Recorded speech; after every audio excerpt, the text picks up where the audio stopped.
Good morning, New York Mets Nation, and welcome to the Bat Cave. I'm your host, the Bat Fry, Kenny Fry, and with me today, special guest, Amish Country Mets fan, Nelson. What's up, Nelson? How you doing, buddy? Not too bad. Thank you for having me on the show. I'm just tweeting out the link. Appreciate it. Tweet away. Appreciate you having me on, and look forward to talking some Mets baseball. Hey, thanks for joining me. I appreciate it very much. You're my very first guest I've had on the show, any show actually. Between the Vegas sports scene that I do on Saturday nights at 10 to the Bat Cave, I haven't had a guest yet, myself and Rob or just me. So I was super excited for that, and let's get this on. Let's get the show on the road. How about that? Sounds good. So we're going to start off. Just tell the people a little bit about yourself, Nelson. Name's Nelson, aka Amish Country Mets fan. Originally from Brooklyn, New York. Grew up in a Mets household. Fan since I was a little kid. Grew up with some of the worst teams you could think of seeing, so that's why when people ask me like how can you still be a Mets fan? I mean, I grew up watching the worst of the worst, so it's like anything is better than that. So I just love the team, and eventually I moved out here to Pennsylvania and moved into Amish country, and just right before the season started, I decided to start doing some content on my own and have a podcast out and have a YouTube channel and just pumping out whatever pops into my head. Well, you know what? I checked out, for those of you that don't know, I mentioned on past shows about Nelson's YouTube page, Amish Country Met Fan. Check it out on YouTube, subscribe and follow and stuff like that. But he puts a lot of shorts out and some regular podcasts. But fantastic. Your shorts are fantastic. I love them. A lot of great stuff. It's a few minutes long. So if you're like in a hurry, you're like doing something like, oh, let me just check this out real quick. It doesn't take up a whole lot of time. Not like me, which I just keep talking sometimes, and sometimes I end up an hour and a half, 2 hours into a show, like, oh shit, I gotta go. But yeah, so you say Amish country. Where exactly is Amish country for you? Because I'm also very, very close to Amish country, but we're in two different Amish country landscapes. Yeah, so I live in northwest Pennsylvania, just about an hour south of Erie, and there's a pretty big Amish population around me. My 3 or 4 of my neighbors are Amish. There's Amish up the road, Amish down the street. They're everywhere. So it's not the traditional Amish country. It's not Lancaster, PA, but there's plenty of Amish around here. So that's why I went with the name. And I usually, if you check out the channel, I'll try to do videos outside by the barn, and I have pigs running around back there and everything. So that's what I love. I love the pigs. Did you mention that the one pig's name? The one episode I think I heard there was the one pig. Was there a name that you dropped? I can't remember what it was. I don't know really name. I tend to be a smartass and call them Ham and Bacon. All right, so maybe that's what it was then. Yeah. But yeah, I love when you do it outside like that. I even thought about doing a couple promos outside. I'm like, no, I'm not going to steal Nelson's gimmick here. That's his thing, so I'm not going to do that. But yeah, so you say about Amish country. Actually, the last 2 weekends, I was down in Amish country towards Lancaster. That's about an hour 15, hour 20 away from me. So when I was traveling to my daughter's soccer tournament on a Sunday, buggies everywhere. The buggies are, because they're all going to church or coming back from church. And last weekend was a basketball tournament. Again, going through, the Lancaster area and stuff like that, Lebanon area, buggies everywhere, and horse crap everywhere, to go with it. So yeah, that's our traffic jams around here. Is when you get behind a couple buggies, it's like trying to maneuver around them. All right, so we got a couple comments here I'm going to get into real quick. And this is always the thing that we do on the Bat Cave. Is the first comment out there. It's always a race to see who's going to be the first comment. So here it is. Drum roll, please. First comment of the day goes to Our boy Adam Glenn. What's up, brother? Adam Glenn's our super fan here at Out of the Box Sports Entertainment. Every Nice. show the dude checks into. Every show. And if your show's not on, he'll give you shit and he wants to know why your show is not on. What's up, Adam?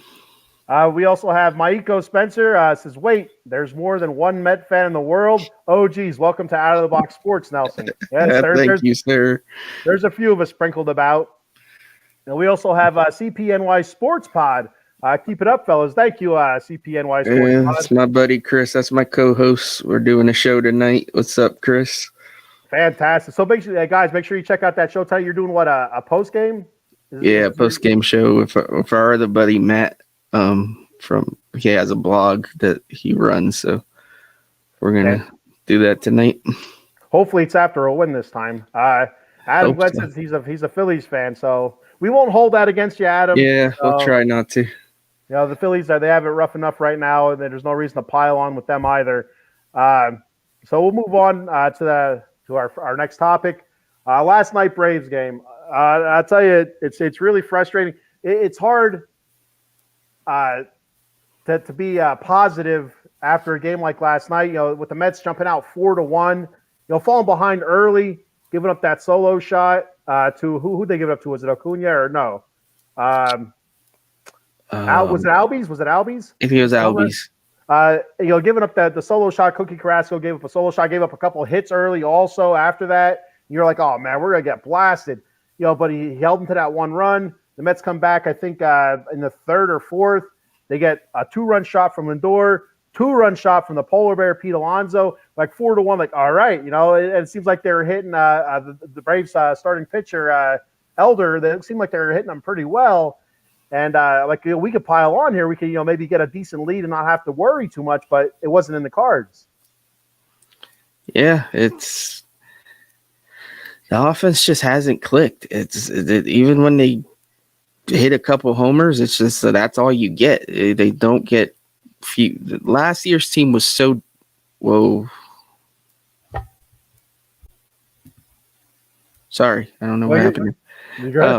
Last year's team was just so different in that they just strung hits together. They walked a lot. Even when they didn't, they like the pitch counts. They got the pitch counts high on pitchers. Like this year's team is like a lot of first pitch swinging. They just all look like they're pressing, all of them. There's not really one guy. I mean, for a while, Nimmo was carrying them, but he's fallen off. I guess you could say McNeil's doing all right, but he hasn't had an extra base hit in a while, like a long time. They just don't look good. It just looks like a bad baseball team right now. Well, it seems like a lot of the guys are pressing. Like, I don't know if it's just because of the slow start. Is it because of the pressure from all the money that Uncle Steve has put out there in this roster? You know, could that be contributing to it? It's just there's not anybody really that's standing out offensively. And like you said, I've mentioned this on past shows. The whole pitch count thing is huge. Like the Mets last year, they would have the starting pitchers gone by the fourth or fifth inning just by pitch count alone. And the infield singles, the bloop singles, and stuff like that. Like you said, they'd string a couple of them together, and that's how they were getting their runs. It's not happening this year, not at all. And like you say, you get a blast or two, like against the Blue Jays. 4 home runs, 4 solo home runs. Exactly. It's not getting it done. That's not enough, especially with our bullpen in the state it's in. Yeah, the bullpen's been really bad, and I think part of it. I mean, they don't have the best guys out there, but they got so overworked in the beginning of the season with none of our starters were pitching 5 innings for like a month. So then Buck was having to go to these guys every night, and I think it's catching up to him. I think it's just a product of that, and now it's snowballing, and now the starting pitchers are starting to go a little longer, but now the bullpen's crap. So, and that's what last year's Buck, kind of prided himself on being able to save his bullpen till the second half of the season. Kind of keep them not overworked early on. Our starting pitchers were going deeper, and he was just rotating our bullpen a lot. But he just doesn't have that luxury this year because the starting pitching, so many walks. I don't know if we lead the league in walks for as a pitching staff, but we're pretty damn close to it. And just the amount of walks we give up that leads to high pitch counts. The starting pitching just getting blasted. But they can't get out of the fifth inning. We've only had a handful of starts by our starting pitchers to actually get past the fifth inning. Sixth, seventh inning. I think Verlander made it to the eighth inning once, and I feel like Senga made it to the eighth inning once. Yeah. I mean, besides that, that's it. I mean, it's been absolutely awful. I mean, and looking at some of these numbers here, I have a cheat sheet, but like Steven Nagosic. I mean, like a bullpen guy, an ERA of 5.55. That ain't gonna get it done. That's not good enough. Dominic Leone, a 5.40. Tommy Hunter, a 6 ERA. It's just not good at all. I mean, and then last night, so back to the Braves game last night. Who was it? Was it Tommy Smith or no? I'm sorry, Drew Smith. Tommy Smith was the guy that I used to work with. That actually just passed away. He actually passed away. Sorry to hear that. No, thank you. We were actually talking about him last night, so that's why he was kind of in my head. But yeah, Drew Smith. Drew Smith comes in, with a couple inherited runners on, and he got 2 outs, but just couldn't keep them from crossing home plate, and it came to the bullpen again. You need one of those guys to really step up, take the bull by the horns, and just be able to get our starting pitching out of a jam, because it's not happening right now. The bullpen comes in with inherited runners. They come in. Those inherited runners come in. It just seems like it's inevitable as soon as they pull that starting pitcher out during an inning. Yeah, our bullpen's really bad, especially with when they don't get a clean inning. It's if they can start the inning and nobody's on base and it's just the start of the inning, it tends to be a little better. But they come in when the starter is in a jam and the runners are more than likely going to score. I mean, besides Robertson, pretty much Brooks Riley hasn't been a terrible, but besides those guys, it's been there hasn't been a guy really. And I'm a big Adam Ottavino fan, but he's been up and down this year also. So, which is kind of a bummer, because it's I was kind of hoping that they'd be able to rely on him a good bit more. It just hasn't been there for him for whatever reason. And that's where losing Diaz hurts, because Diaz, it would have pushed those guys a little for, like, you could use Ottavino earlier, Robertson earlier, stuff like that. But that's freak injury. It happens, I guess, and it sucks. But we definitely are feeling it. We weren't so much early on, but now we're starting to notice it a little bit. Well, early on, it was kind of like, all right, look at Robertson out there, really, holding it down, looking really good. Then the Buck kind of started rotating guys as a closer, which whatever, I don't give a shit as long as that gets the job done.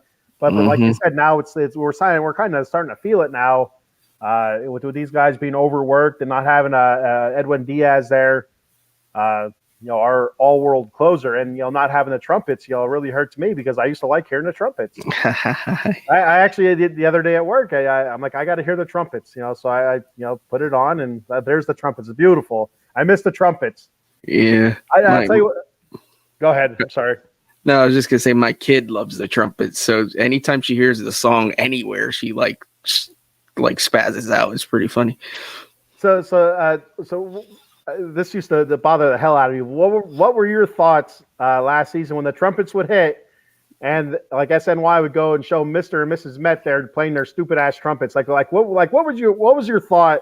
Like, were you okay with that? It used to kill me. I used to hate it. It drove me nuts. Like, there they are with the big stupid smiles playing the trumpet. Like, it's like, you're not doing nothing. Don't do it. It bothers me. I don't know why.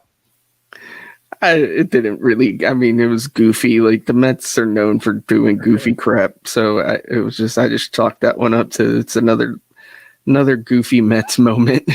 And if you've seen past episodes, I have a thing for Mrs. Met. She's got a body that works for me. I'll tell you what.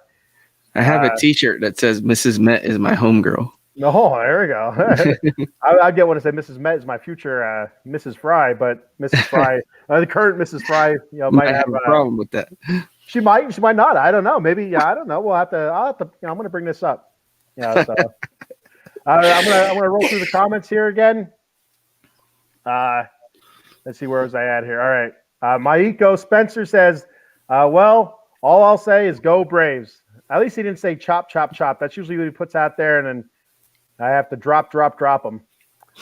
He says the home run last night was Albies. Mhm. Eileen, hello, Eileen. She's Eileen, I always see Eileen when I'm watching. Yep, Eileen's a New Yorker. She's actually a Yankee fan, but she checks out all of our shows. She's a super fan here on Out of the Box Sports Entertainment. Checks in almost all the shows as well. And like I said, Yankees fan. I think she's a Giants fan as well. So yeah, Eileen kicks ass. Usually she's in the running for first comment, but now she's hard at work right now. So she said, did the Mets end up losing 5-4? No, they lost 6-4. 6-4, yep. All right, and I got a couple spam messages here about Lionel Messi. I'm not going to read those. Maiko says Eileen is the Jets. That's what it is, the Jets. I'm sorry, I messed it up. She's going to get after you for that.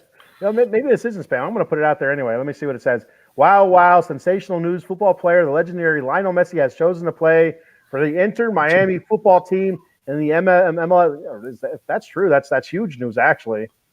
I'd have to look that up. I know there were rumors about that, but that's amazing. Yeah. Eileen, I apologize 150%. I had Big Blue on the brain because we were talking about Big Blue earlier. I'm sorry, I meant Mean Green, the Jets. Aaron Rodgers is your savior here. Jets all the way. Jets to the Super Bowl this year. That's what we got going on. So we'll move on to the next topic, which we were already kind of talking about a little bit, but we'll continue. The Mets roller coaster ride. So it's been up and down. It's extremely annoying because you get a little bit of hope, and you're like, oh, they're coming out of it, they're pulling out of it. Then they drop how many? Then they win a couple. Like, all right, this is it. I feel it. This is it. And then they drop a couple. It's like, oh, come on. Yeah, inconsistent is probably the best word to describe this team so far this year. It's just they're fine. They are what their record says they are. They're a 500 team, and it sucks because we all expected better, and we all want to see better. But I think they will turn it around eventually. For me, the sign that they're actually coming out of it's going to be when the offense all click. At some point, this offense has to click. It just doesn't make sense. At some point, we're going to get a run where these guys are all hitting at once. And I think when we see that is when you'll see the team start to take off. For whatever reason, it's taking ridiculously long to happen, but they have way too many talented hitters on this team to just be this all season. And if they are, then it's going to be a long one. Well, and I'll tell you what this reminds me of a little bit. It reminds me a lot of the last year's Philadelphia Phillies. A lot, minus the defense part. The Phillies' defense was atrocious last year, all the way up, including the World Series. But they had so many players on there that you're expecting so much more from, and then it seemed like they're coming out of it when they fall back some. Oh, it looks like they're coming out of it and they fall back some. Well, the pitching's not doing right. The bullpen's not going right. The offense is sputtering again. Well, now the offense is good, but the pitching's still bad. Well, now the pitching's good and the offense is bad. Then finally for the Phillies, it started clicking. They started getting hot last August, I think it was, August, September. Then they went a little bit cold, but the Brewers were playing like crap anyway, so the Phillies were able to stay within the wild card race. Then they finished off September, October, super hot again to go into the playoffs and go on that run. It feels a little bit like that. Like, we have so many hitters on the team that you expect so much out of that it's just not clicking right now. Then you look at the bullpen. It's not clicking right now. The starting pitching, not clicking. All right. Well, then you get a couple great starts from Scherzer. All right. They're coming out of it. Verlander, a great start. All right. Senga, great start. Well, then Verlander, Senga, shit to bed. Scherzer's still clicking. Like, all right. Well, maybe they'll Verlander, Verlander's going to come out of it sooner or later. He's a veteran. Last year's AL Cy Young winner. Senga, you don't know what to expect. You don't know what to expect from Senga, but you have a feeling that he's going to get his control issues under honed in, and he's going to come out of it. Well, then if he does, what's the offense going to look like? Is the offense going to be able to pull it together? To click with the starting pitching. It's so many variables there. It's just, but it's there. It's like it's there. You see glimpses of it, and it's like, those 2 games that we took against the Rays and we sweep the Guardians, and it's like it felt like we were out of it. It felt like we were out of the funk, but then we dove right back into it again. We sweep the Phillies. All right, it feels like we're out of it. Then we get swept by the Blue Jays. It's like God damn, we just can't click all at once. Yeah, I felt the Rays and Guardians series, I felt a little more confident that we were pulling out of it. The Philly series, I think that was a little bit of smoke and mirrors. The offense really didn't play well that series at all. The pitching just totally carried us. Mark Canha basically was the only offense that series. So the Philly series I didn't feel so great about, but I didn't expect us to go to the Toronto series and get swept either. So I didn't expect to sweep Toronto. I was hopeful we'd come out with a series win, but I felt really confident that we'd at least get 1 out of 3 because I feel like Toronto's a very, very good team, in an extremely hard division. I wasn't expecting like I just had a sweep or anything like that, but 2 wins, 1 win, and continuing to take that into the Braves series. But to get spanked the way we did is like come on, man. This is offense was absolutely putrid. Until that final game with the power, but it was all solo shots, like I said, and you need guys on base. The one thing about Nimmo, it feels to me, I mean, like you look at his numbers, and he is getting his walks, but they don't feel like they did last year. Last year, it felt like he was taking pitchers. Every at bat was full count. Barely struck out, a shit ton of walks, but now this year it feels like he's getting into a lot of 0-2s and either striking out or getting hits, but he's still getting his walks, but it doesn't feel like he's getting his walks. He's not. He needs, if he's going to be a leadoff hitter, he needs to act like a leadoff hitter. I think, in a sense, that hot streak that he went on earlier on, I think that was actually a detriment because I feel like he started to think he was like some sort of power hitter that's like, is we don't need that. We need a table setter. We need him to make pitchers work and to draw, like you said, 10, 15 pitch at bats. Even if you don't get on base, you're making the pitcher like exhaust himself. And that sets the table for the rest of the guys. So I need him to be that table setter. I need the way, if he gets going and gets on base, Lindor always hits better with guys on base. And then that's a trickle down. Like then that makes Alonso better and McNeil better. So we need Nimmo to be last year's Nimmo. I don't need power hitting Nimmo. I don't need you to go up there swinging for the fences on the first pitch. It doesn't work, dude. That's not your game. And you know who learned that lesson? Jeff McNeil learned that lesson last year.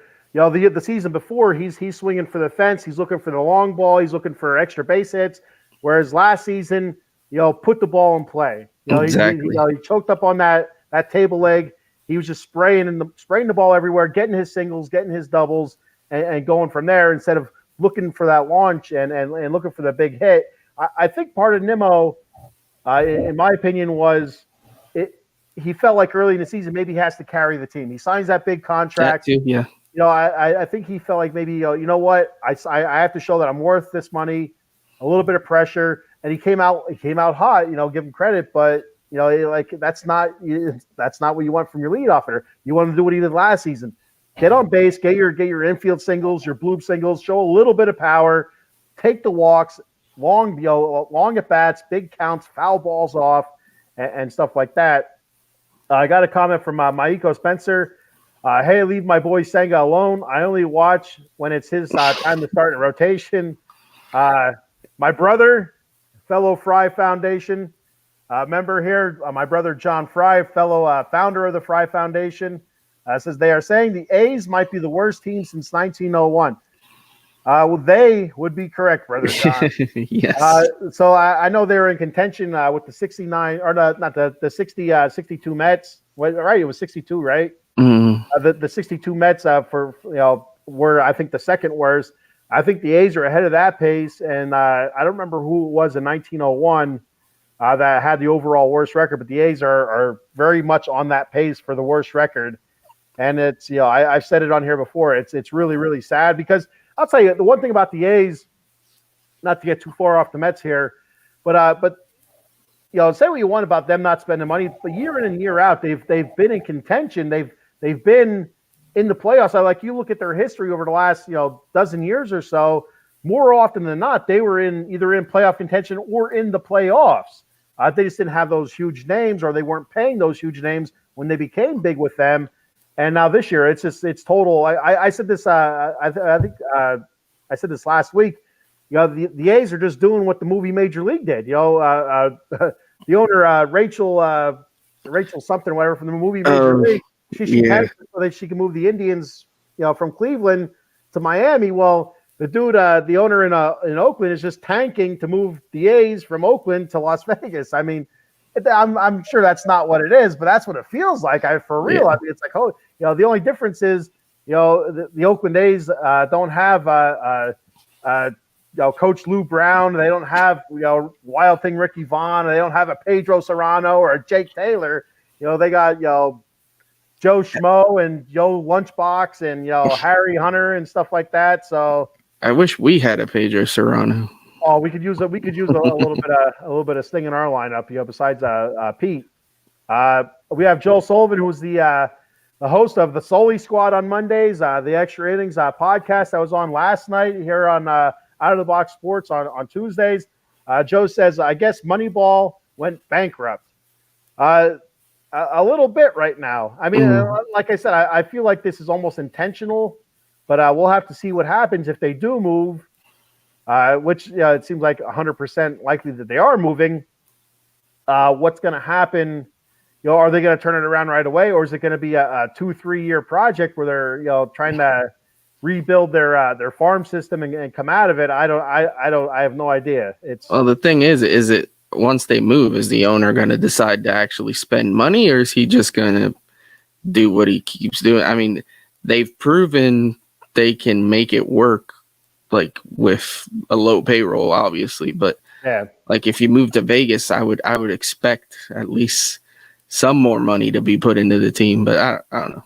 I'm no A's fan, so that's what I don't know a whole lot about the A's, and that's one thing that myself and Vegas Rob would talk about on the Vegas Sports Scene podcast when there was rumors that the A's might move to Las Vegas, was that if I'm Las Vegas, city council or whoever makes the decisions there in Las Vegas, the mafia or whoever, say to the A's, listen, all right, come on to Vegas. We'll build you this awesome stadium, but this is what we expect. We expect you to spend this much of your payroll on this town. We don't want to see you in the bottom half of the league in payroll. We want you in the middle to top half of payroll or something like that. We expect, if you're not going to contend or win, we expect some guys in that roster to be able to put on a show to bring fans in, because if you're not going to win games, you at least want to have somebody that they want to see. You know what I mean? It's winning is a cure-all, but if you're not going to win, at least have a couple names there. You know what I mean? Yeah. Eileen says Subway Series next week. Yeah. Yep. Next week, I believe the Mets Yankees. Tuesday and Wednesday, I believe. Hopefully the smoke has cleared in the city. That would be nice. Joel Sullivan says hire Jonah Hill back. After Jonah Hill lost the weight, I think he lost all of his mathematical powers.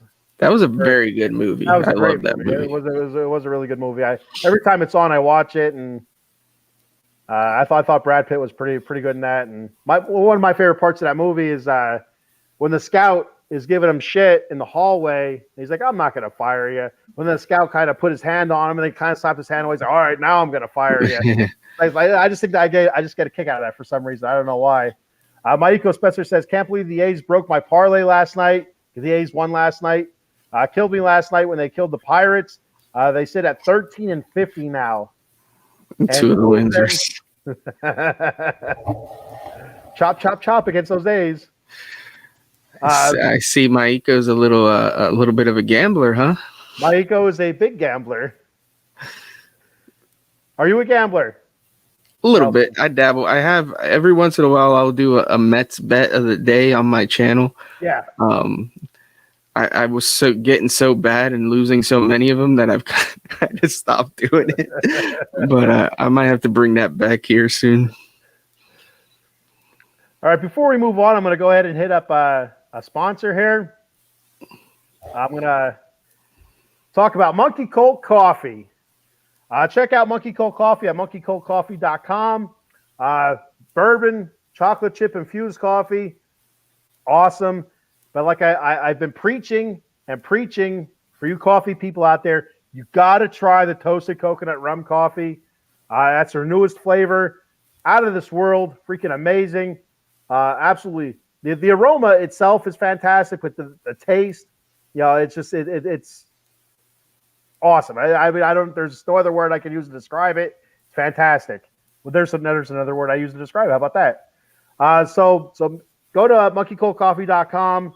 Use the promo code at checkout, OOTB Sports, for 10% off. That's OOTB Sports at checkout for 10% off. They got T-shirts. They got coffee mugs, tumblers, the cold brew pitcher, which I've demonstrated before on my Facebook page, how to use that. They got a K-Cup adapter. And also, like I said, the bourbon chocolate chip infused and the toasted coconut rum coffee flavors. But also, not only that stuff, more importantly, they also donate a portion of each sale to the National Pediatric Foundation. They lost someone very close to them to cancer in 2019, Robin Ray Larson, and their cult made it their personal mission to honor and remember her by helping others. For every bag of Monkey Colt coffee sold, they will be making a donation to the National Pediatric Cancer Foundation in her name. So if that isn't enough reason to, I don't know what is. So get out there, buy your bags of coffee on monkeycoltcoffee.com. Use the promo code OOTB Sports for your discount, and help National Pediatric Cancer Foundation in their research. All right. That bourbon chocolate chip sounds delicious. It's really good. So when I got it, I did it in the cold brew the first couple times, and it was out of this world. And then I tried it through the coffee pot. It's just as good, but I feel like the cold brew was better than it was in the coffee pot. And the toasted coconut rum through the coffee maker was absolutely like the aroma that filled the house when I did the toasted coconut rum was insane. It's like wow. It's like I'm there huffing my face next to the coffee pot, like a dog drinking out of a hose, just trying to sniff it. It's like, this is awesome. I'm gonna have to go get me some. I like the logo too. I like the Monkey Colt logo. Well, they said they're gonna get some big man shirts there. I did talk to the owner a while back. I said, so you need some large fella shirts. I said, I can't wear those little 2X shirts anymore, and so you need to go up a little bit. So they're looking to do that. So hopefully one day in the future I can get myself a Monkey Colt Coffee T-shirt, because it is a pretty sweet ass logo. So we'll move on from the Mets roller coaster ride, because it's depressing me, to something that's a little bit more into your wheelhouse, prospects. Because I know on your YouTube channel you do talk a good bit of prospects, at least you have in the past. And yeah, I'd like to know. I'm not too much into the farm system. Besides the earlier in the season, you had the Beatty, the Alvarez. The Ronnie Mauricio and the Mark Vientos, all those guys, everybody knows them. Anybody that's a Mets fan knows who those guys are. But what about some pitching prospects? We've seen Jose Budo up in with the big club here a couple times earlier in the season, but they sent him back down for whatever reason, because I thought he pitched well. I don't know. But we've seen Joey Lucchesi. He started off well against the Giants. Then his last couple starts kind of got knocked around a little bit. But there's also what's his name? In Double-A, I can't remember his name now. It starts with a V, right? V last? Yeah, Mike. So there's Mike Vassell. I would say if there's anybody that's going to come up this year and help the pitching rotation from the minors and actually make an impact, I would think it would be him. He's been absolutely lights out. He got hurt for a little bit, but he just came back and had a great start. Just looks good. He doesn't walk anybody. He's stays in the zone. He just looks like a really good pitcher. He's not necessarily the most highly regarded prospect. I think I have to look. He's the 8th prospect on the prospect rankings on MLB.com. They have his ETA as next year, but I follow a lot of prospect guys, and a lot of them seem to think he could possibly be up later this year. So he's the big one. I don't know of anyone else that will necessarily be up and join the team that's really going to be that much of an impact guy this year. We do have Blake Tidwell down in the minors. He's actually a little higher ranked than Vassell. Dominic Hamill's another guy. He pitched in the WBC for Team Puerto Rico. Okay. Calvin Ziegler is another guy. He's a younger dude. I think Tidwell and Ziegler is probably not going to see him till like 2025. Hamill you might see next year. Those are the big guys. There's another guy, Joel Diaz. He's a little bit younger. He's probably 2025, 2026. Those are the arms that we don't really have. Our prospects with arms which is funny because our team history has always been we always have good pitching, but our hitting stinks kind of deal. And then we have to trade those pitchers away to get hitting, and then we're stuck with no pitching. Yeah. So the fact that we're so thin in the system is kind of crappy, to be honest. But we'll see. The draft's coming up next month, so we'll see if we can stock up a little bit. We have a lot of bats, though. If you want to get into those, like even beyond the ones that everybody knows, there's a lot of bats in the minors. Yeah, so like preseason wise, I was kind of going through the minors a little bit. I can't remember the names, but there were a lot of bats that were projected to either be used as trade bait or projected to come up in the next season or two. I was really surprised, but there was a lot. But then you looked at the pitching part of it, and there was like you said, like 3 or 4 guys, and that was it. It's like, oh shit, we're in trouble with the pitching part of it. But you just never know. Sometimes there's a prospect out there that's not highly regarded. Exactly. For some reason they find a new pitch or different a combination of pitches or something like that, and it just clicks for him.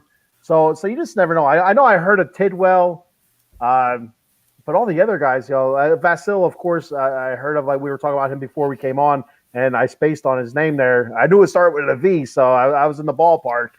I just didn't have a seat yet. Yeah, I think if anything, he's that guy that nobody really expected too much of, and is really showing a lot in the minors. Now that may not translate to the majors, obviously, but who knows?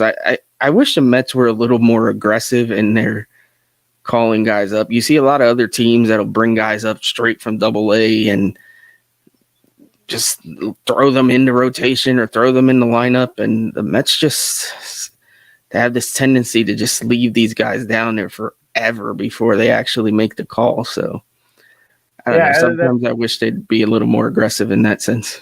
Yeah, I made my predictions in the preseason as to who was going to be called up and who wasn't. And I said that I expected Beatty to be called up first. I said Alvarez. I was expecting Alvarez more towards the All-Star break.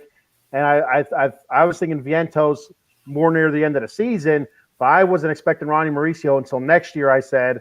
But, I mean, still, that still could be the case. But we're going to have to wait and see on that one. But yeah, the Mets are very slow in calling people up. But I think that's a Buck thing more than anything. But I could, because he's so old school. He's more of a veteran type, a manager that likes to coach veteran type players. Because you've seen that, like, I don't know if you've seen the documentary about was it about Jeter? I think it was about Jeter. But when he first came up with the Yankees, how he wasn't getting much playing time. Yeah, Buck wouldn't play him. Yeah, and so it almost kind of feels like that with our younger guys. That's exactly right. It's my biggest gripe. I mean, he's done a lot of other dumb stuff lately. Yeah. But my biggest gripe with him is that he's not using these kids properly. Like, he took forever to let Alvarez start. For some reason, he thinks Beatty's a platoon player. Vientos, he just won't even let play, which is ridiculous. it just makes me want to bang my head against the wall. Like, I don't know what this guy's doing. I think the game's passed him by. And I know a lot of people are like quick to defend him and be, oh, we won 101 games. But where did that get us? Like, I get it. He's probably not going to go anywhere this year. I don't even know if I want him fired, but something needs to happen because this dude is just not making the right moves. Something's going on that whatever he had working for him last year is not working for him this year. No, and that's something I talked about last week. Was Buck doing Buck things last year was gold, and this year's been crap. It's just everything he did last year. Was he had the Midas touch would turn to gold, and this year everything he touches it turns to shit. I mean, it's just a total flip flop of the season. I'm going to read off some comments here real quick before I get too far behind. Maiko Spencer says, "Come on, Nelson, time to step up the game. Cricket and Korean baseball is where the betting is at." LOL. Now You're real. You're a real degenerate gambler if we're doing cricket. Well, and so that's funny. Because Paul's the better. I dabble a little bit in FanDuel. So the one day Paul was talking about betting on Korean baseball, and I think Korean basketball if I'm correct. But I said I'm like, oh, I'm going to try this cricket. And I tried cricket. I think he tried cricket before me. But I'm like, oh, I won. And I'm waiting to see this money transfer over. I'm like, it's not transferring over. It's like 3 days later. I'm looking, like, it still says active. I'm like, why are the scores changing? Like, I'm looking up cricket rules. I'm like, this game goes on for 4 freaking days. Like, how is this even possible? I put in a cricket bet once. I had no idea what I was doing. I just randomly threw, and I was waiting for it to like just tell me what it was.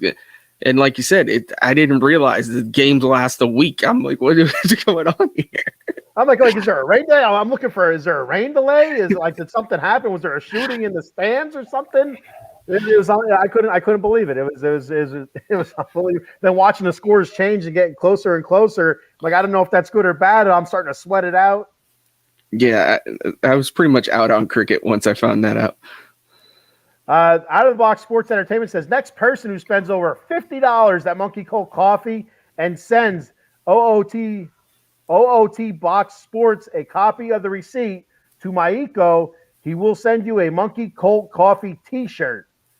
So make sure you spend over $50 at Monkey Colt Coffee and send Out of the Box Sports a copy of the receipt. And they will send you a free t-shirt. So there we go. Do it. I'm sure you get much more of your money's worth than at Starbucks. oh my God, yeah. For $50, you're not getting shit. You'll get a Venti something or rather with some skim milk in it or something for $50. We also have Patty in New York City. Patty. Also, so is she a regular? Do you know who this is? Or? Yeah, Patty's a regular. She's my Eileen. There we go. She's always watching. There should be an Eileen for everybody. That's what I say. Patty in NYC says, I still have hope for Fuego to come back. Joey Fuego, Lucchese, the Churve. Well, and that's what I was so high on Lucchese, early in the season because I just wanted him to do well so bad because of like his injury history and stuff like that. I just wanted him to do well, because he was a highly touted prospect, but it's just been one setback after another. And then when he came out and pitched against the Giants, like, the dude is here. This is it. And then just kind of, the next couple starts, it was such a bummer. Eileen says, what happened with Mauricio? Mauricio rolled his ankle. I don't know, was making a play in the field, I believe. Yeah. So he's on the injured list now. I don't think it's anything serious. I just think it's a rolled ankle. Stay off it for a week or two or whatever, and that type of thing. Maiko says, just hoping my boy Ohtani doesn't go to the Mets next year. Then I have to wear a Mets jersey. He's going to look beautiful in the orange and blue. He sure is. Now that's one thing, Nelson, that makes me very, very nervous. I've talked about this because the whole winter, that name just kept coming up. Ohtani there's always injury concern with any player you have, but when you have a guy that's your ace and your best hitter and an outfielder, you're losing a whole lot if he gets hurt. You're losing a starting pitcher and a position player. I mean, that's a lot. Now, I also said that he could do like if something happened, like he tears his UCL, he could always pull a Bryce Harper and still hit. But like then you lose your ace. Yeah, and then he's still gonna have to have the freaking surgery. I mean, so it's a risk, but I'm telling you what, and the dude is gonna get paid. Yeah, it's a risk, but if there's anybody worth taking that risk on, I think it's Ohtani. Yeah. He's just a generational talent, and I mean, he fills two holes at once. Like, I being with that Steve has the money he has. I mean, I'd be surprised if we're not at the very least making a very aggressive run at him. Obviously, the West Coast teams might have a little bit of an advantage, but I'd love to see him here. The Mets, interestingly enough, I don't know if you noticed this, but a couple guys in the group chat I've noticed when the Angels play the Mets this season, the Mets are holding Japanese Heritage Night. There we go. It's smart. So it's like it's almost like you're giving them a little nudge there. So I thought that was pretty cool. Well, here at Out of the Box Entertainment, we're going to send Maiko to kind of go and convince Ohtani to go to the Mets. So Maiko, that's where you're going. Nuts to the Braves. Braves are going to spend money on him. So you're going to go there as a representative from Out of the Box Entertainment, and you're going to say, Ohtani, you're going to be a Met. Congratulations. Eileen says, who is the hitting coach? If you don't fire Showalter, do you fire the hitting coach? We got a new hitting coach this year, right? Yeah, the hitting coach. So Eric Chavez was promoted to bench coach. And the hitting coach is Jeremy Barnes. Yeah. Which he was with the team last year too. I think he was an assistant hitting coach. So I don't know why the hitting philosophy would have changed because he's still the same. Like you would think he would just carry on what we were doing. It was working. Yeah. Personally, I mean, a lot of people will say that the hitting coaches don't mean much, but I don't know. I'd almost would fire somebody just to maybe make a statement, like maybe put a little fire under Buck's ass and be like, hey, something's got to change. We're getting rid of this dude because we're not hitting and we need to do something. Well, and that's another thing about Buck. If you watch that Jeter documentary, one of the reasons why he left or got fired by the Yankees was because he would not fire one of his assistant coaches. I mean, it's almost like a repeat here. It's kind of insane when you think about it. Eileen says Paul is up at like 3 or 4 a.m. betting on table tennis matches at some point. And that's pretty accurate, actually, about our boy Paul. 3 or 4 a.m. He's looking for dog races or I need to meet up with Paul and go to the casino. Patty in NYC says, I don't know, we'd have to give up the entire farm and some to get Ohtani plus the money. Oh, I wouldn't trade for him. I would not. Yeah, and then you know what? I don't think the Angels are going to trade him this year at the trade deadline because the Angels are in contention. The Angels have been playing fairly well. They're in contention for a wild card. Well, and I don't know how far back they are in the West, but they are in contention for a wild card. So I don't expect them to trade Ohtani at the trade deadline or anything like that. But he will be a free agent after the season, and there's going to be like you said, the West Coast teams. The Dodgers are going to make a run at him. I would expect the Giants to even make a run at him. They're trying to toss money around last year.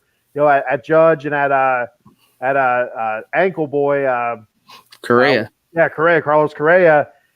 They're just trying to give money away, but nobody would take it. So, maybe they'd make a run at him also. I expect, maybe even the Angels, if they continue on the road that they're at, to throw some money at him. But it's going to take a lot of money, a lot of cheddar to get this guy. And, part of it makes me wonder is this why we haven't signed Pete Alonso yet? If we sign Ohtani, where does that leave Pete? We have Pete for what, until 2025, I think? Yeah, I think he's his last year of the contract. So it's going to be interesting to see what they do with Pete because I love Pete. I think Pete's fantastic. not only because of the power hitter, but I think he can be a leader. Just somebody that's kind of not quite like David Wright. It's a different type of a ball player, different type of personality. Mhm. But I feel like Pete could be the face of the franchise, kind of. Whereas like Francisco Lindor, who they want to be the face of the franchise, seems to be a little bit more reserved, kind of a little bit more laid back in my mind. Anyway, I could be way Yeah, off. no, I don't know. I agree with that. I think he's more of a quiet leader. He's probably Yeah. a leader in behind the scenes, not so much the get in front of the cameras and talk to the media and like stand up for guys in out in public type of deal. I think he's more of a talk to guys in the clubhouse and give them advice kind of guy. Yeah, and that's how I feel about Lindor. Also, I'll tell you what, for him as playing as crappy as he have, like you said, getting a lot of hits with runners on, we just can't get runners on for him. But hitting 210, 213, somewhere around that area, and owning up to it, saying I need to do better. I got to figure this out, type of stuff. Really owning it and stuff like that. So to give him all the credit in the world for that. Yeah, I mean he plays excellent defense. The batting average obviously has to come up. It's not good right now, but he's still got 42 RBIs, something like that. Yep. Yeah, I think he's going to be all right. I really do think so. He was actually my dark horse pick for MVP this year because I'm like if he can bat 270, 280, come out with 25 to 30 home runs, over 100 RBI again, plus his defense, plus with the bags being bigger, I expect more stolen bases. I'm like he could be easily a 20-20, 20-30 guy, and so far the average hasn't really panned out that way. Maiko wants to know, what is this? LOL, Asian Heritage Night. Maiko and Otani recruiting day, Nintendo and sushi. I got ya. Maiko is Japanese. I'm assuming you probably don't know that, but Maiko is Japanese. Paul Spencer, and so he's probably at home packing right now for it, getting all geared up. Eileen says I think it's Brand Tierney of WFAN, but he suggested that Steve Cohen is fed up and is a week away from making changes and firings. Oh boy. I mean, I don't know if I trust that dude. I don't like Brandon Tierney, but I would love to see it, to be honest, just because we need something to light a fire under these guys. Definitely need some sort of shakeup. I don't know if that'd be Billy Epler. A lot of people are really coming down on him hard, but there needs to be something done. Patty in NYC says, "Gotcha. Yeah. Why hasn't Alonso been signed? I have no idea. I wish he was signed already, but I think they're waiting to see what happens with Oates. I think that might be a solid bet. I mean, I think that regardless, he probably still try to sign him. Steve has proven he doesn't care. He will throw money at anything. Yeah. But I think how much Otani signs for, whether or not we sign him, will affect how much Pete gets. So I think that might be a reason they're holding back. Patty also says, I think Pete is feeling his worth. To be honest, Lindor is positive force in the club, and I'm sure he'll get back. I agree 100%. Stacy Northrup from the Big Blue Power Hour here on Monday night. She says, Otani to the Yankees. Nah, you have Judge. You don't need him. Yeah, you don't need that. Yeah, you don't need him. Well, the Yankees haven't thrown around the type of money that the Yankees used to be known for either. So, the Yankees, I haven't really heard their name mentioned a whole lot in the Otani sweepstakes, but we'll have to wait and see once the season's over. Eileen says, honestly, no one else has picked up on that, so I don't know if it's true about the Brandon Tierney. Yeah, who knows? Maiko says, great show, gentlemen. Nelson, don't be a stranger. Got to run to the gym to box. Trayshawn is ready to box me. Trayshawn Wiggins, ranked boxer, was on the Out of the Box Sports a couple times on our UFC show. Nice. A few, I guess it was a few months ago, but a huge friend of the network. Patty says my response to WFAN tweet was he's a pot stirrer with no ingredients. I like that. I'm a pot stirrer, but I tell you what, I have ingredients. I'll tell you, I have all sorts of stuff and slander, and whether it's true or not. I guess that's the no ingredients part. But so before we move on, I'm going to hit up another sponsor here real quick, if you don't mind. Go right ahead. All right, we got Jay Feinlaw, attorney Big Al. You can reach Big Al at 1-800-HURT-123. They specialize in motor vehicle accidents, slip and fall, workman's comp, and personal injury claims. You can call Jason 24/7 directly at 267-962-4895, or you can get a hold of our boy Maiko at 267-303-7324 for a free consultation. They now have 3 office locations throughout Pennsylvania and New Jersey. 3 of them, unbelievable. First office in Philadelphia, Pennsylvania at 1628 JFK Boulevard, Suite 2120 in the city of brotherly love. And the number there is 267-888-2980.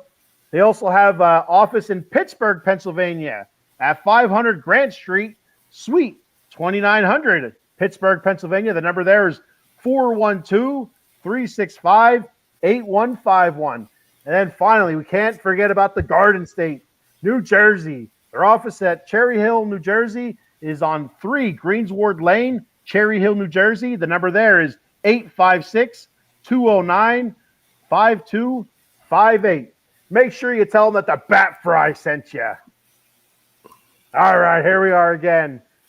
We'll move on to the next topic here. I don't want to keep you too long here. Tomas Nido DFA'd. So what do you think about that? What are your thoughts on poor Tomas Nido being chopped? Good riddance. I mean, I respect he's been in Met for a long time. Last year he was okay. He was way better behind the plate last year. I don't know what happened this year. He just didn't look good back there. He can't hit worth a lick. It was obvious to me that your choice between those 3, you had to get rid of Nido. You couldn't get rid of Alvarez. You signed Narvaez to a decent contract. You weren't going to get rid of him, and plus he's a much better catcher. So, see ya. And that was pretty much my thought as well. Last year, I thought he did really, really well dealing with the pitchers, calling games, just all around catching, but can't hit for anything. And then this year, he hasn't been catching all that well, and still hitting even worse. How that was even possible is beyond me. Yeah, exactly. If you're going to be that bad at the plate, you have to be elite behind the plate, and it just didn't happen. His one asset is he knows how to bunt. Yeah, and that's pretty much it. And even that's not a surefire thing. Yeah. Like my boy Maiko Spencer says, sayonara, Tomas Nido. So Tomas Nido's gone. Who else you think should be on the chopping blocks next? I mean, I've talked about Buck. I don't think they'll actually make that move. At player-wise, it's got to be Daniel Vogelbach. His numbers are absolutely atrocious. And half the time he goes up there and doesn't even try to swing. He just stands there with the bat in his hands and looks at every pitch.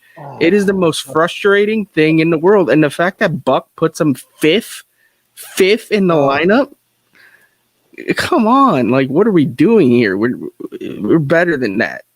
It just doesn't make sense. It drives me absolutely insane to watch that man bat. Like watch strike 1, strike 2, strike 3, and he's chewing his gum and he goes walking away. It's like, God damn it, swing the bat. Exactly. Swing the bat. I just don't understand it. I can't for the life of me. I tried dissecting this last week. I said maybe he's uncomfortable because his shirt doesn't fit right. It's too tight. As a bigger person, I understand that. I understand that. Yep.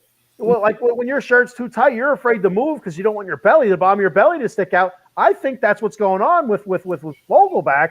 I think he's worried if he swings the goddamn bat, the bottom of his belly is going to show and people are going to talk about it. That's the only thing that it could be. I can't figure out what else it could be. There's nothing else logically that I don't understand it. No, unless he's got some sort of injury that he's not disclosing, that he can't, it hurts to swing or something. I don't know. It doesn't make sense. Like he literally will just stare at pitches. You're the designated hitter. Your job is to hit. You literally can't do anything else. You don't field. You can't run. Your job is to swing the bat, and you don't even swing the bat. Well, and I got really angry the other day because he doesn't swing the bat at anything, and then I don't remember what the count was, but it was definitely 2 strikes because he struck out on this pitch. But the pitch is in the dirt, and he swings at it. Like, you bastard! You swing at it, nothing else, and you swing it back. Daniel Vogelbach's great eyes. Oh my God, I'm starting to sweat. Dude, last year was true. Last year he was productive. I don't know what happened. Again, it's like a microcosm of the whole team. I don't know what happened from last year to this year that everything's changed. Daniel Vogelbach is not the same player he was. Something, I don't get it. He just doesn't want to play. It looks like but Buck keeps throwing him out there. Like you could put Mark Vientos there, and he'll do the same exact thing. Like what are you gaining out of not starting Mark Vientos at DH? Like, what are you gaining not doing that? Like, Vogelbach is not doing anything. Put Vientos there. At the very least, put Vientos there. He strikes out. Well, guess what? That's what Vogelbach was going to do anyway. So you're not losing. And at least he tries. At least he'll swing the bat. Yeah, it's absolutely frustrating. But I agree. I think Vogelbach would be the next one. That should be the next one on the chopping block. And I think I already know what's going to happen. He'll get released or he'll get traded. And he'll go to San Francisco probably with Darren Ruff and Michael Conforto, and he'll probably end up hitting 280 the rest of the way with like 15 home runs, and it'll piss me off even more. But he should be on the chopping block. He should be the next one to go because it's just absolutely frustrating. You can't watch much more of that. And like you said, batting him 5th. I mean, it's like, come on, dude. Move Marte up or something, or something different there. It can't be 5th. It cannot be with what he's. His lack of production, it can't be 5th. Absolutely not 5th. But besides him, I know a lot of people were calling for Pham, but he's done okay. He does play the field, does have some speed. He does show signs that he's actually productive. So I'm like, I'm all right with Pham hanging around. Mark Canha. Is that somebody that can be a potential trade bait? I wonder, but we'll have to wait and see what happens there. Yeah, both of those guys are guys that I've said at times that we should get rid of, but they're both producing a little more lately. At least they play the field, not particularly well, but they do. Yeah, and we have no real outfield depth, so it'd be hard to get rid of those guys unless Mauricio. I heard of Mauricio's before he got hurt. They were going to start putting him in the outfield. So if he picks that up and they decide to bring him up at some point, then I guess maybe that one of those guys becomes expendable. But yeah, the first guy's definitely got to be Vogelbach. I don't care what happens. You got to get rid of this guy. You have to. Should be before tonight's game, to be honest. They should do it today. Maybe when we get off here, maybe that'll be like breaking news. ESPN reports, Vogelbach has been released or DFA'd or whatever the hell they want to call it. I don't care what they call it. But as long as he's not there, I'm cool with it. But we'll move on from that now to some kind of sad news. It depends on how you look at it. But Jacob deGrom, Tommy John surgery. Now, say what you will, say what you want about Jacob deGrom. It was frustrating the last couple seasons because of the injuries and stuff like that. But you know what? He was a fantastic pitcher for the Mets.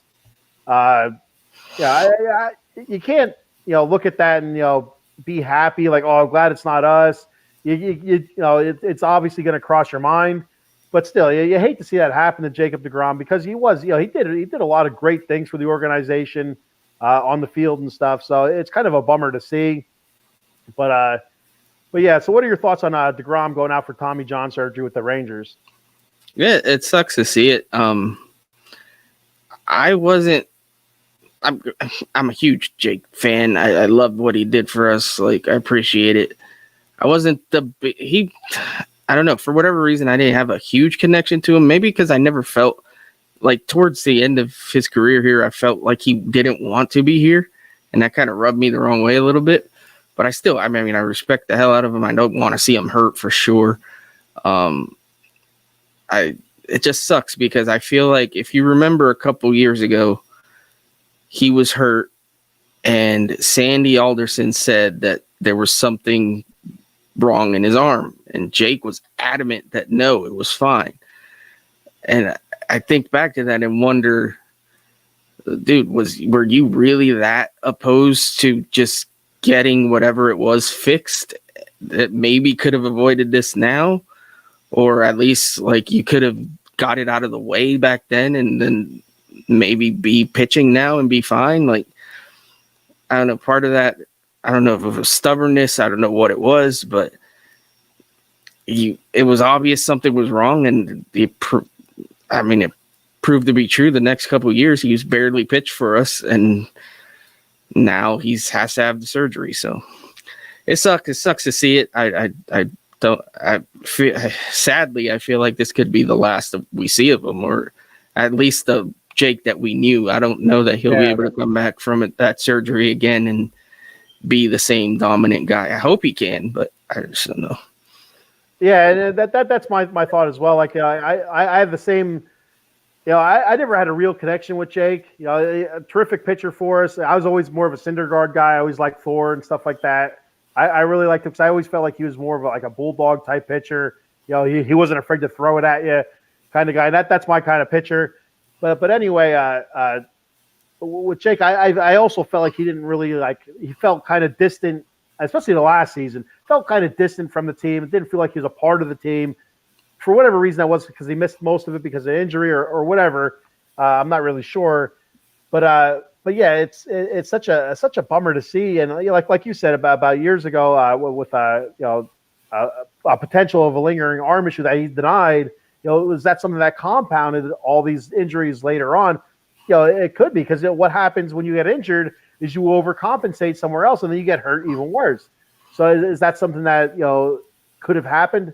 Who knows? I'm not a doctor. I just play one on a podcast. And so, all right, that's it. I'm out. See you later. But yeah, so it's still a bummer to see. I picked the Rangers as one of my dark horse teams to go to the World Series because I think they have a fantastic lineup, which they've proven so far. I think the best hitting team or second best hitting team in the league. And the pitching staff was put together, fairly well also. And and they've been pitching great even without Jake. So, but I just going back to I think it was 2019 where he had his first. I think it was 15 starts or whatever, 12, 15 starts where he was on like a record pace, for I think it's for ERA. And then he ends up he gets hurt that season. I think he needed Tommy John that season then, and just ever since then, it's just been, nothing's been going right for the guy. So I feel bad for him, and watching his interview, tearing up a little bit. He was, I felt for him. Yeah, that was tough to watch. Yeah, it's you don't want to see anybody really get hurt. I mean, I'm not gonna lie. Sometimes, John Rocker when he used to run out there, I kind of hope that he'd fall and fracture his skull or something, but. That's John Rocker. I'm sure a lot of people felt that way about John Rocker. Yeah, that's a little different. That guy was just a scumbag. Yeah, it's a scumbag. There it is. That's a perfect word. That's how you describe John Rocker as scumbag. So yeah, so that's all I have on Jacob deGrom. I just wanted to bring that up. Do you have anything else on that, or are you good? No, I'm good. I wish him the best for sure. Yeah. So before I move on, I'm going to hit up another sponsor real quick here. Out of the Not Your Average Jane's 14U girls softball team is a team that I coach, and we're looking for donations, anything to help the team because the costs are rising. We try to keep the costs for our parents down so they can have their girls play in these on this team. The cost for tournaments are have gone up by hundreds of dollars over the last 2 or 3 years because of insurance reasons. The price of softballs are absolutely insane. To get a dozen. Good, good softballs, a dozen of them, you're looking at $80, $90, $100.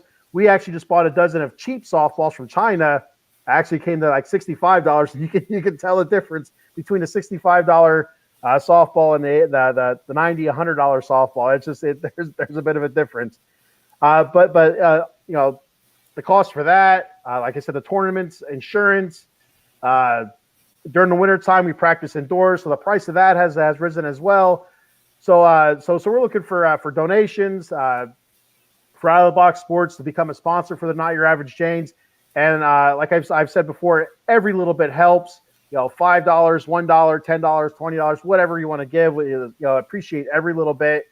And you know, if you're willing to give, hit me up or hit my Eco Spencer up, and we'll send you over our Venmo handle, and you know, appreciate every little bit. So thank you, the Not Your Average Janes softball team. So we'll move on to the next topic here. Almost done. The standings for the NL East. I got them here on my little tablet gimmick I got at the Walmart for $20. So first place, of course, we have the Atlanta Braves sitting at 36-24. Their last 10 sitting at 5-5. The Marlins, the surprising Marlins, sitting at 34-28. Their last 10, they're 8-2. So you know, the Marlins are playing really well right now. Even with Alcantara not really pitching all that great. The Mets below 500, 30-31, sitting 6.5 games out. Our last 10, 4-6. The Phillies, 29-32, sitting 7.5 games out. Their last 10, 5-5. And the Nationals, 25-35, actually better than I thought they would have been. They're 11 games out. Their last 10, 4-6. So that's the NL East standings. I got a good bit of ground to make up, but I always think about last season, the Braves being 10 games out at the end of May, and just you know making a run at us. So it's not over till it's over, as Yogi Berra used to say. Not Yogi Bear, Yogi Berra, not the picnic basket guy, but real quick here, I got some more comments I want to get through here. Maiko Spencer, Aviana Gilwag is also fighting for a gold medal today at 2 p.m. for the Junior Olympics, and she's the number 2 ranked fighter in the United States for, I think it's U18, I think it is. Link will be on the Out of the Box Sports later on today to watch live. Nice, I'll have to check that out. For those that don't know, Aviana is a youth boxer looking to get on the Olympic national team. And in order to do that, she has to go through this tournament that she's in this weekend, or this week. We're in the week now at nationals. And in order to make the Olympic team, she has to win nationals. And she won her last fight. She had a forfeit. Whoever she was going to fight in her first fight forfeited. And then she won her fight yesterday. So I think she fights today, it said. So best wishes to her. Good luck. She was a guest on Fight Club 215 on Out of the Box Sports about a month and a half ago. They started a boxing gym in I can't remember where it was, out in Western PA, called Turnabout Boxing. It was all her idea, all her planning. You know, I think she's just 14 years old. Super Wow. smart girl, very, very tough. She said she wants to be a bare knuckle boxer when she gets older. So this girl, she likes getting punched, I guess. I don't know. I love boxing, so I'll have to check all this out. You got to check it out. And also, since you love boxing, also check out Trayshawn Wiggins. Like I said, he was on our on Fight Club 215 a few times. He fights for Don King Promotions. He's also a champion. I'm not sure what the weight class is. And it's like it's not WBC, but there's a whole bunch of letters before the championship, like ABA or something or rather. But yeah, also Trayshawn Wiggins is also a big guy here on Out of the Box Sports. We have Eileen saying, "I'd rather see Gary Sanchez DH than Vogelbach." He's hit a couple big bombs for San Diego, and he's also had a couple errors behind the plate. So I think they're just leaving him at DH now. They're like, you know what? We don't need you catching. You're fine. Yeah. Patty in NYC says Vogie is a huge disappointment this year. Absolutely huge disappointment. It's frustrating. at least Gary Sanchez can kind of hit the ball. Yeah, he has a lot of pop. Gary Sanchez does, and I kind of like the typo on that one though. yeah, I skip. I can't say it because I don't want to get banned, so I'm not going to say it. But yeah, I seen it and I'm like, you know what? Don't say it, Ken. You got to skip. You got to say Gary. Patty's laughing. Patty says there's got to be something on behind the scenes that we don't know about. I said a few times there's something affecting their winning morale. Yeah, I wouldn't be surprised.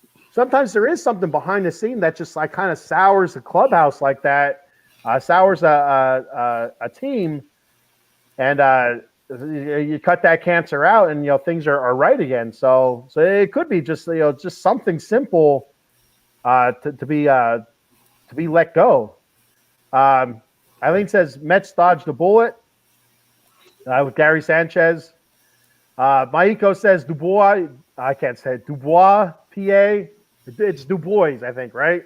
I think Dubois, so. Dubois, PA is where Aviana fights out of, where Turnabout Boxing is. I went Frenchie on you. I said Dubois. That's the Frenchie in me. Eileen says thanks because I clearly did not notice that. Her typo.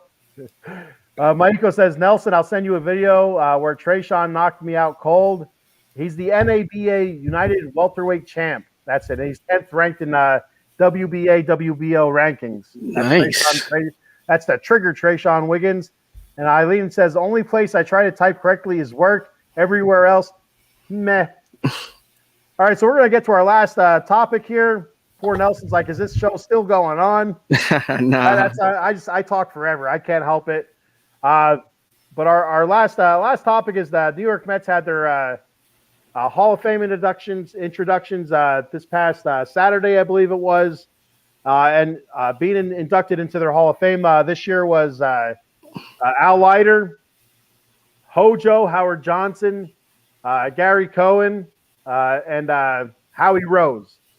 And I was a huge Al Leiter fan, loved Al Leiter. When I was the mid '90s there when he was pitching for the Mets. I guess he was pitching for the Mets also in the 2000 World Series. So it was like mid '90s to early 2000s. Al Leiter was there. I think he was there like 6-7 seasons or something like that. But he always a ton of great seasons with Al Leiter in the orange and blue. Hojo was my first favorite Met. I actually have. Let me see if I can pull it out here. The ball, that is. I'm not talking. Anyway, but I got a signed ball from Howard Johnson. You probably can't see because it's. But yeah, anyway, nice. It says Howard Hojo Johnson and it has 20, and it says to Ken, let's go Batcave. So that's awesome. That's fantastic. Actually, a buddy of mine got that for me. He does autograph signings. I guess he's an authenticator. And he was there with Hojo, and he said, hey, Hojo, can you do this for me? Sign this ball for my buddy. He's a big fan, big Mets fan, does a Mets podcast. And so Hojo signed it and stuff like that. It was an absolute, I was ecstatic when he gave that to me. It's such a surprise, because I was such a big Hojo fan, when I was growing up. But then you have Gary Cohen, the voice of the Mets on SNY, and Howie Rose. Now, Howie Rose, I've heard the name a million times, but for the life of me, I cannot figure out what Howie Rose does. Do you know what Howie Rose does? I just don't. I can't. Oh, he's been the radio guy for the Mets. Okay. Yeah, for a long time. I'm like I know the name. Like, why do I know Howie Rose? Because when I listen to Sirius XM radio, sometimes it's the Mets broadcast, sometimes it's the other team's broadcast. I know the other night it was the Mets broadcast. And I was listening to Howie Rose, but it's just, it's not clicking because I'm not hearing his name. Then I hear his name afterwards. I'm like, who the hell's Howie Rose? Yeah, he's been a little bit of a Mets legend. Used to do games with Bob Murphy back in the day. He's iconic radio voice. He's the put it in the books guy. That's Howie Rose. That's his call. Yeah.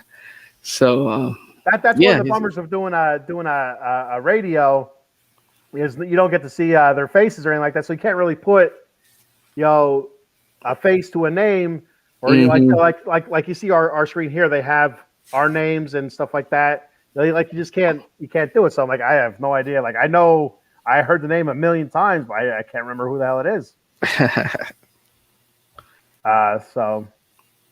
But yeah, so congratulations to those guys. I know they're watching the show right now because what else they got to do? Yeah, what else they got to do, right? So we got a couple more comments before we head out. Eileen says Howie Rose does radio. Thank you, Eileen. Big Mets fan I am. I don't even know that. Eileen says I liked how he thanked his doctor, doctor for his cancer treatment during speech. And Maiko says, Ken, what's going on June 16th other than my birthday? I was just getting to that, Paul. It's funny. You kind of beat me to the punch there. Speaking of punch, we got a new show coming up here on June 16th at 10:30 p.m., a wrestling show. I got a little bit of a promo video here to show you. It's 44 seconds, so don't go anywhere.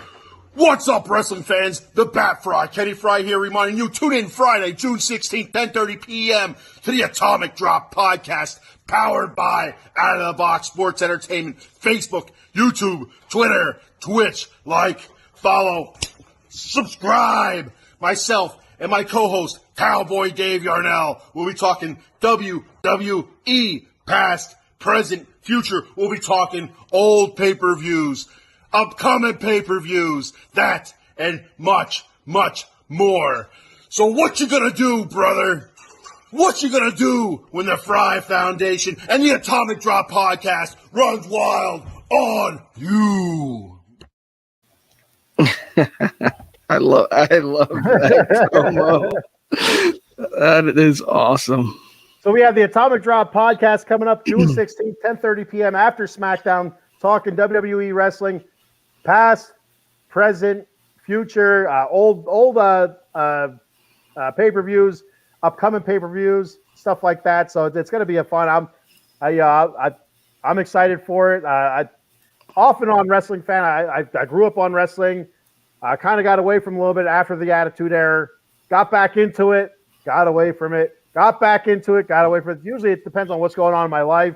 And but I've always followed it. It just, and I started getting back into it again. I'm like, you know what? I'm doing this podcasting. I'm getting back into wrestling here. I want to do a wrestling podcast now. So there's going to be more Kenny for everybody. All right, we're going to head out of here right after I read two more comments. Here he is, the mayor of Las Vegas, Vegas Rob, co-host of the Vegas Sports Scene. So what's up, guys? Rainy day in Vegas. The air quality is shitty today. I'll tell you what, Rob. Rob, I went to high school with Rob Nelson.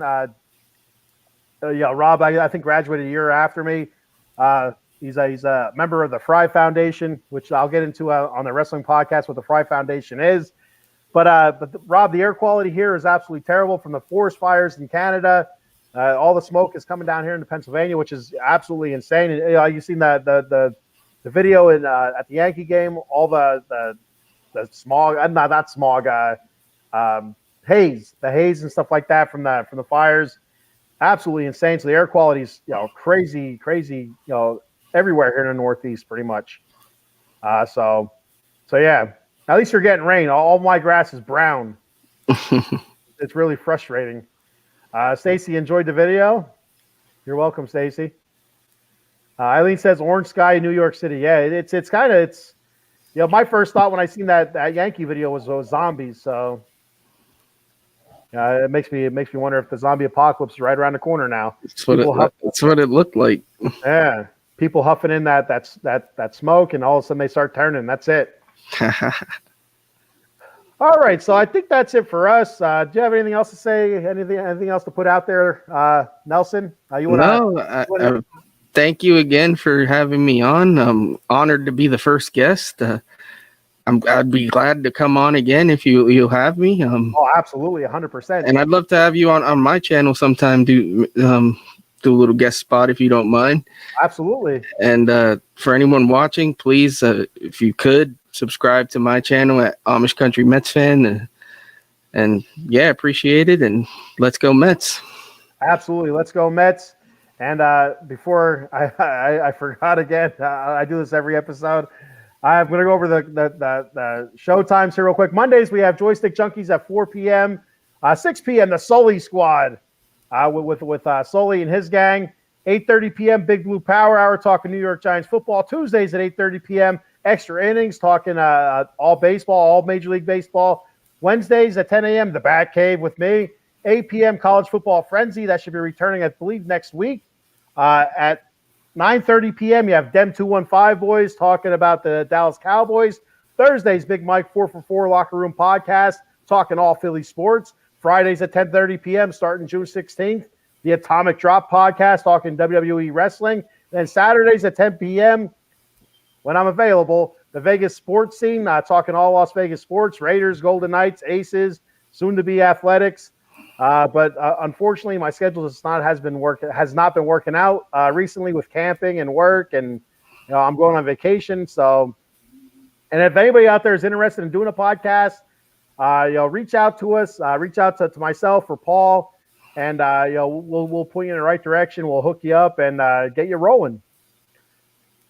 All right, now before I go here, we got 2 more comments. Then we're getting the hell out of here. I'm going to bed. Patty NYC says, good show. Thank you, Patty. I appreciate it very much. And Patty has one more comment. LGM, let's go Mets. All right, so make sure you tune in. Actually, I won't be here next Wednesday. I'm on vacation. So the Wednesday after, same bat time, same bat channel. Let's go Mets. Let's go Mets.